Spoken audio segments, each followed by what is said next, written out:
આજે અમારો મતદાતા અને કાર્યકર્તા અભિવાદન કાર્યક્રમ હતો, જે અમે વલસાડ લોકસભા અંતર્ગત જે ઐતિહાસિક જીત મેળવી છે એ અમારી સાથે 7 વિધાનસભામાં મતદાતા અને કાર્યકર્તા અભિવાદન કાર્યક્રમ રાખ્યો હતો। એ અર્થે જ આજે અમે કપરાડા વિધાનસભામાં આવ્યા હતા અને અહીંયા પણ મેં અમારા મતદાતા કાર્યકર્તા સંગઠનના હોદ્દેદારો, અમારા ધારાસભ્ય જીતુભાઈ ચૌધરી અને પૂરી ટીમને હું ધન્યવાદ કહેવા માટે ખાસ અહીંયા આવ્યો હતો। અને વલસાડ લોકસભામાં જેટલા પણ આપણા પ્રશ્નો છે એ દરેક પ્રશ્નો ઉઠાવવાનું કામ, ચાહે જિલ્લા સ્તરે આપણે કલેક્ટરને હોય, રાજ્ય સ્તરે હોય કે કેન્દ્ર સ્તરે, એ દરેક સ્તરે અમે ઉઠાવવા તત્પર છે। ચાહે હાઈવેના પ્રશ્નો હોય કે પછી આપણે રેલવેના પ્રશ્નો હોય, ખેતીના પ્રશ્નો હોય, પાણીના પ્રશ્નો હોય, દરેક વસ્તુ અમે સાથે મળીને સંકલન કરીને જિલ્લાના અમારા ધારાસભ્ય હોય કે પછી હોદ્દેદારો હોય, અમે સંકલન કરીને બધી વસ્તુ રજૂઆત કરીએ છીએ। ખાસ કરીને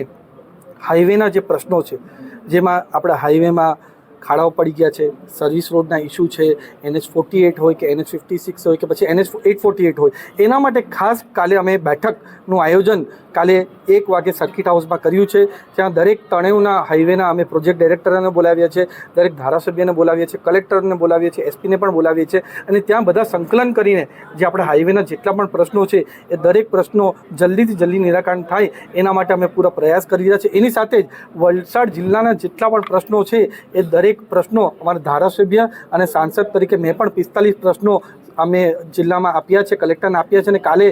20 તારીખે અમારી કલેક્ટરની સંકલનની બેઠક છે, એ બધા પ્રશ્નો ત્યાં જ અમે નિરાકરણ કરી શકું એના માટે પૂરા પ્રયાસ કરવાના છે। ભાઈ, શરૂઆતમાં શું ફેરફાર આવશે?